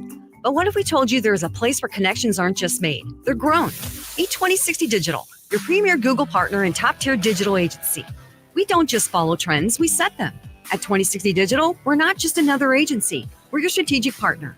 We dive deep into your challenges and develop solutions that drive measurable outcomes. Ready to elevate your digital presence with campaigns that connect? Google 2060 Digital today. Whether at home or at work, you're mobile. So when you're mobile, stay mobile. Keep St. Louis's home for conservative talk with you wherever you go. Download the News Talk STL app in the App Store or at newstalkstl.com. Hi, it's Vic Porcelli. And Ken. Hi, Ken. Hey, Vic. Ken and I are on every Monday through Friday, 9 to 11, right here on News Talk STL. Right now, you're listening to Mike Ferguson in the morning on 101.9 and 94.1 News Talk STL. Whoosh, my morning people. Oh, once upon a midnight. The medical report is in. Yep. I saw this earlier, and now it's kind of all over the national news here. Mm-hmm. I'll get to that in just a minute. The verdict on Fred and Peanut. Oh, no. Yep. Yeah, we'll get the verdict here. Get the update on that. It is 8:35. Don't forget, tomorrow is the deadline for your 80s Flashback Friday bump music requests. 2 p.m. tomorrow afternoon. So don't forget those. We are back up on Rumble. Yes. So you can get those in the chat box, or you can, as always, email Stell or email me and get those in. All right, it's 8:36 right now. So the saga of Peanut and Fred comes to a conclusion. And in case you're not sure who we're talking about, I guess I should go back because there might be somebody who does know, because this was a social media thing. This guy took in Peanut the squirrel and Fred the raccoon. Right. They became domesticated because they were orphaned and he nursed them back to and health. they were babies when he found them. They were babies, and he ran an animal rescue place. Still does. Originally, he just tried to release him or at least release Peanut back into the wild, and Peanut said, "Nope, I'm yours now. Or you're mine." Yes. And something similar happened with Fred, and then the animal sanctuary kind of was inspired by that, as I understand it, because they were making a lot of money on social media. Right. And so Peanut and Fred are in these funny social media videos, and they're doing funny stuff, and being cute, and then they're monetizing it, and they put the money towards this animal sanctuary. Somebody called in a complaint, and they raided the guy's home, confiscated Peanut and Fred. And the only way to test for rabies is to literally kill the animals. Yeah. Well, now we get word neither Fred nor Peanut had rabies. So they were killed for no reason whatsoever. And we kind of knew this. Yes. I mean, we knew this going in. Yeah. That's part of the problem is that I think one of the reasons why this took off, not only because of the social media aspect of it, because, Peanut is basically the most famous squirrel on the internet. Other than Rocky, maybe. Other than Rocky, one of the reasons why this became a thing was because it highlighted how horrible government bureaucracies can be. I mean, because this is you got one Karen complaining about something or other, right? And all of a sudden, a man's house is getting raided. There are people in black uniforms holding him back for hours on end as they search his house to capture his pet, and then they kill him, right? And all of it was for no reason, right? Kill him just to see, Let's see if he had rabies. And they said, well, somebody got bit, which may or may not be true. My default position is, I don't think so. Haven't heard anything since then. Right. Well, you weren't wearing gloves to go capture the squirrel. Right. You and moron. Here's the thing, though. You're chasing down a rodent in their home, and their protector isn't there. Oh, yeah. What do you think's going to happen? Right. Listen, the cat that the new cat that we've got, Punky, the nicest, friendliest cat you are ever going to meet. But if you run after her and chase her and grab her, I have a feeling she's going to bite you. Oh, yeah, absolutely. And she's still got her claws too, right? She does still have her claws. Yeah. You're not coming out unscathed. You're deciding whether or not I may make somebody mad by saying I haven't decided whether she's keeping them, because we just got a brand new sofa. Oh, boy. And she can't seem to keep her paws off of it. Oh, boy. So she hasn't done a lot of damage yet, but she's an indoor cat. Yeah. And so there's a veterinarian hospital in Webster Grove that does very good work, right? Painlessly removing the claws under anesthesia. It's expensive, but that's what we did with Rosie. And if you're mad at me for that, so be it. But we weren't going to be able to keep Rosie unless we did that. So Punky's treading on thin ice right now with that, but she's so darn nice. Keep your paws off, kid. But this goes to, and it was interesting because yes, when something happens with somebody who's got a big social media following, it makes the news now. It's just the way that it is. Yeah. But in this case, it just struck at people's heartstrings because this isn't right. It's not right. And what do you mean the government says you have an unapproved pet that's not hurting anybody? Yeah.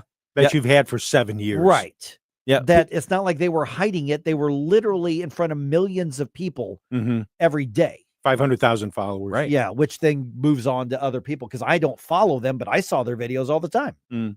And further, there's apparently paperwork you can fill out to make it good, and they weren't given the opportunity to actually do that. They weren't given no help to do so. They didn't send anybody else out to help with the paperwork, but they sent a squad of people out to confiscate and kill your pet. And a judge signed off on all of this. Yeah. And first of all, the libertarian in me says, "What do you mean there's paperwork to get your approval for a pet?" Right. No, mind your own business. That's just me. Absolutely. I'm not reporting my pet to you. Absolutely. You want to set some rules to say you can only have X number of animals. I'll debate that with you. Yeah. I don't want, hoarders either. And I think that's bad for the animals. So, I will debate that with you, but to say that in order to have this pet, you need to get government approval. No. And are there extreme things where, like, do you want somebody having a pet alligator? Do I want one in my neighborhood? No, but the libertarian in me is like, what if you're dumb enough to have a dinosaur? Yeah. So you can take the extreme thing, but in this case right now, there's nothing extreme about it. Yeah, People keep rodents for pets. It's not as though he was taking Peanut out for no leash walking. Right.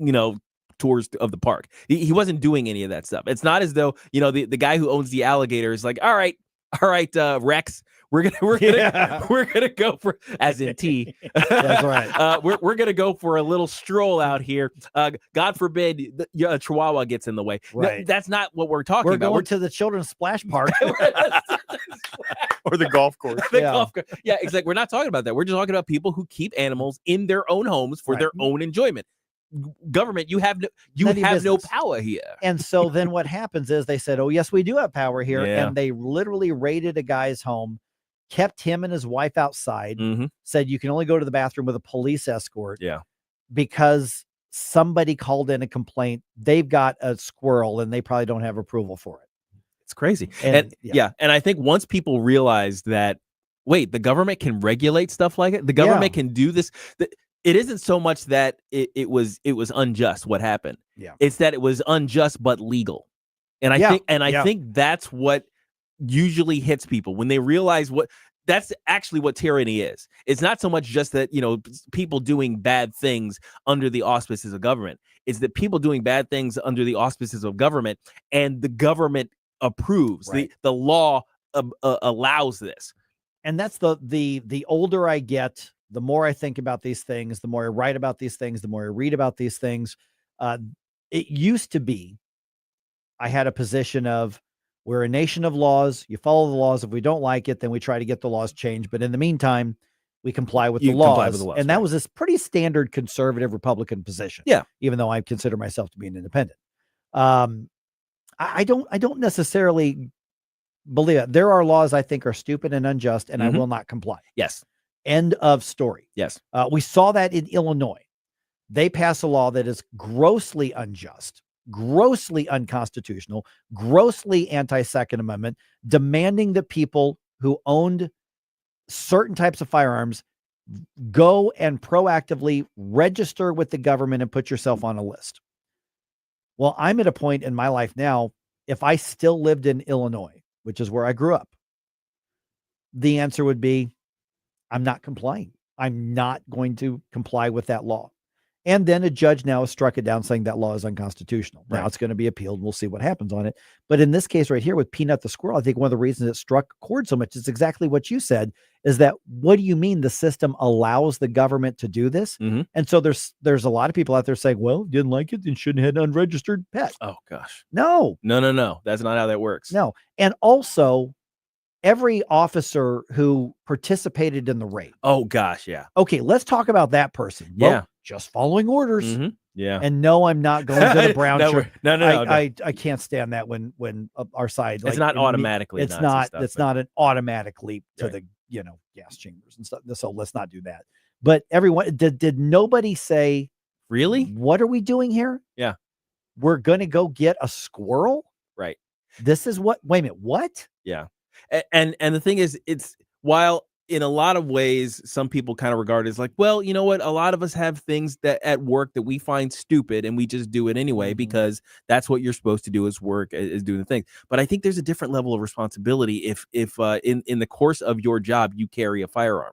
If in the course of your job, you carry government authority, a badge that displays government authority, I think there's a different level of responsibility in your understanding and your compliance with the stupid things that sometimes happen. Right. I mean, it's one thing to say, yeah, filling out this section of this report is stupid, but I'm going to do it anyway because it's required by that's a job. Yep. And it's another thing to say, okay, I'm going to hold this guy down while we attack his pet. Right. You know what I mean? It's like there's those are different levels, guys.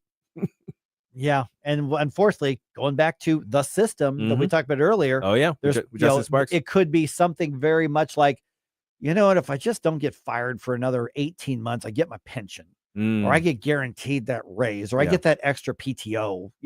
So whatever. Sorry, dude. Sucks to be you, but I got my interest, and I'm gonna, take what's mine, which is taking from you. That's one of the ways the perverse incentives of messed up government kind of get at us, right? They incentivize us to be compliant. They incentivize us to not be brave. Yeah. And I think the only remedy for this, the only way we can get out of it, is to be brave, to say, you know what, I'm going to risk jail time. I'm going to risk getting fired. I'm going to risk not having the power that I thought I might have by getting elected to this government position. And a lot of people started doing that after a long time under the COVID restrictions and found out there are more of us when we band together and we start being brave and being courageous. Government will back down at some point. Not all the time, but they'll back down. Oh, yeah. And we need more of that. 314-912-1019. This is 1019-94.1 News Talk STL. Humor me and tell me lies. Yeah, humor me and tell me lies.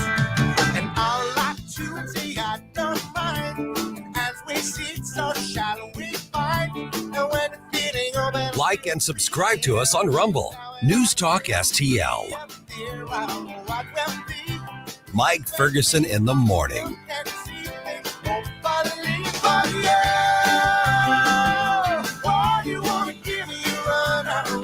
Looking for a hardware store that treats you like family?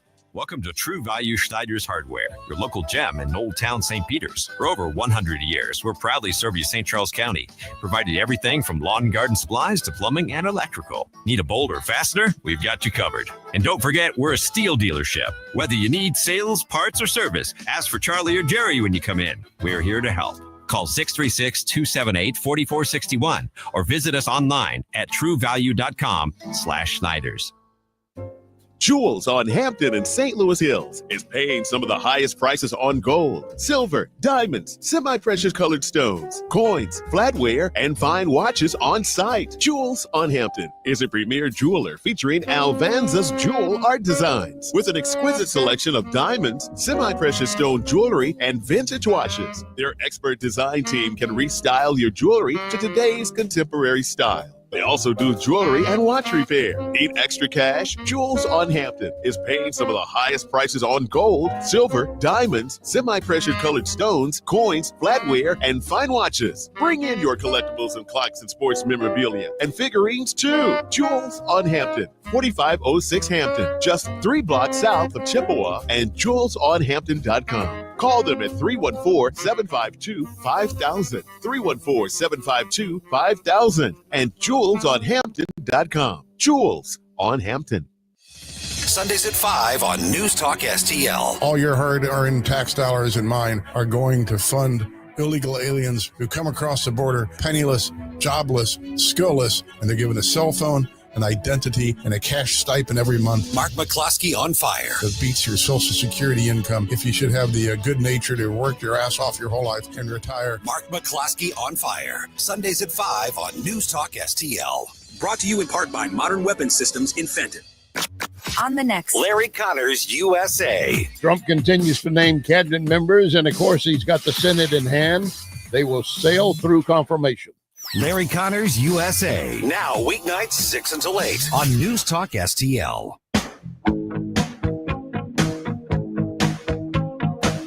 Hi, it's Randy Tobler here. Pour a big cup of coffee and catch my show every Saturday morning from 6 to 9. Right now, it's back to Mike Ferguson in the morning here on News Talk STL. Every breath you take.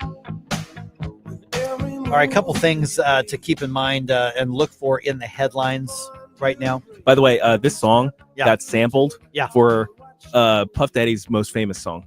That's right. I'll be missing you in tribute to Biggie Smalls, who had just recently died. So yeah, this is there's a P. Diddy connection here.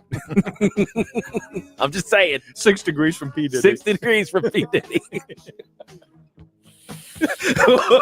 you want to be further. Yeah. You want to be further. Further than You want to be further than that, yeah. 600 degrees. 600 degrees, yeah. You know, it's this is now this P. Diddy thing has gone. Yeah. For instance, there was I'm not going to name names, but there was like a tradition that one of my ball teams has, an off-season party that we do. It got rescheduled. Mm-hmm. No big deal. That happens. And somebody said, "Hey, I thought it was on this date."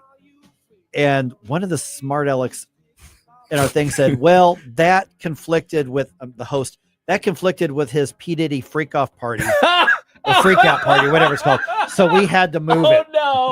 No. Oh, geez. You knuckleheads. Yeah. Okay. There's looks like a legal showdown is going to happen between Sam Page and Mike Parson. So Wesley Bell, as you know, elected to Congress because we are disposing of Cori Bush's career. Thank God. Into the dustbin of history. Into the dustbin of history where it should be. And hopefully we only remember as an example of what not to do. Okay. So Sam Page is now taking applications saying qualifications are you must be licensed to practice law, obviously, to be prosecuting attorney, and you must be a Democrat. Mike Parson, Governor Parson, says state law says I make those appointments. I'm taking applications. Here are the legal requirements, et cetera. He literally did an actually. Yes. And so there's now a showdown between those two, and both of them claiming the authority to appoint the next prosecuting attorney for St. Louis County. So Mike Parsons' office is saying state law makes it very clear. The governor appoints political vacancies unless law prescribes otherwise. St. Louis County says the county attorney, who is Sam Page's attorney, says we have a law. It's called the county charter. So I actually asked one of the county council members about this a few days ago before this hit the headlines. It appears that, and I think the county council member is right about this. I'm sure he is. It looks like, according to the county charter, Sam Page is the person to select the next county prosecutor, and then they must be confirmed and approved by the county council, the majority of the county council. Now, I don't think Sam Page believes he has to go through the county council, but according to the charter, he will make the appointment. County council says yes. Mike Parsons says state law says I make those appointments. The county is arguing that the state law says unless law says otherwise. Mike Parsons says there's no state law that says otherwise. County says, but state law makes us a charter county, and this is what our charter says. Right.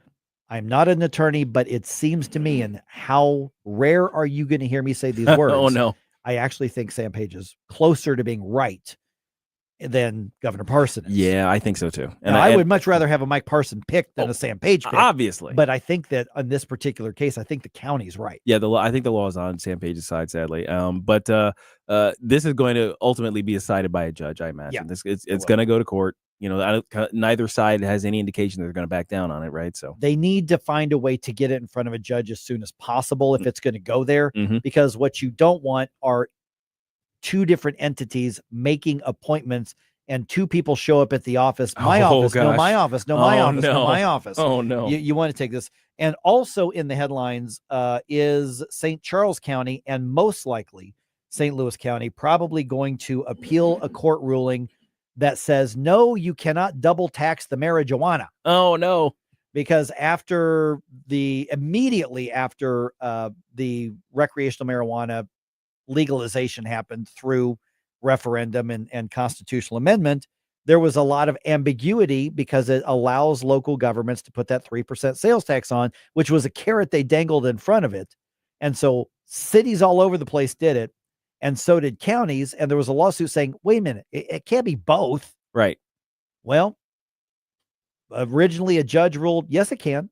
Now an appeals court judge says, no, it can't. You can do a county 3% sales tax in addition to state sales taxes and all the others, or you can do cities, but you can't stack both of them on there. Right. And so the county's like, oh no, my money's. Yeah. So yeah. Well, oh no, your money's. Yeah, I want to make my money's. Yeah, exactly. And so they've now Steve Ellman, the county executive of St. Charles County, says this needs to go to the state Supreme Court. They're planning on appealing that. They want to be able to layer on more taxes, as many as they possibly can. All right, we've got a couple minutes left here. Interesting takeaway from today. Yeah, now we've been talking about the various layers of government and things like that, and in particular that bombshell interview. I think I'm going to continue to call it that because it really was, where Justice Sparks was talking about basically accusing the Missouri Republican Party of committing federal crimes and running a quid pro quo operation here. Now, if you want to voice your concerns about the system, the reason why we send so many conservatives to Jeff City and they end up being led by essentially Democrats with Republican in their name tags. If you want to voice your opposition to that, the best way to do it is to contact your representative. Yes. And you can do so very easily through myreps.datamade.us. And I grabbed that link and I threw it out on our socials, so you can find it on Facebook and Twitter, the News Talk SEL Facebook and Twitter feeds. You just put in your address. It gives you all levels of government related to you, their contact information, their social media, all of it. Right. Yeah, because that, and seriously, go grab that podcast. Oh gosh, yeah. Seriously, you need grab to that. listen to Justin that. did a lot of interviews all over the state yesterday when he announced that he's running for speaker. But he went, I think, more aggressively in ours than with the others, because we asked him specifically, are you saying the Missouri Republican Party is committing a crime? And he says, yes. Yeah. It was so if you want to hear that for yourself, just go to the News Talk STL podcast. It was posted last night. So I'm going to put it up on my Twitter at AVP Radio Show. I'm pretty sure the station will retweet that out here in a little bit as well. But get that. And if you need to, send that to your representative in the House in particular on the Missouri side, because the whole point of what he's saying is this system is corrupt and we've got to change that system. So hear that out and send that to your state representative and say, do you agree or not? Be courageous. Our friend Boston Kathy called in earlier and Yeah. said, isn't that like extortion? Isn't it like the mafia? That's what Justin was saying. Ouch. Yeah.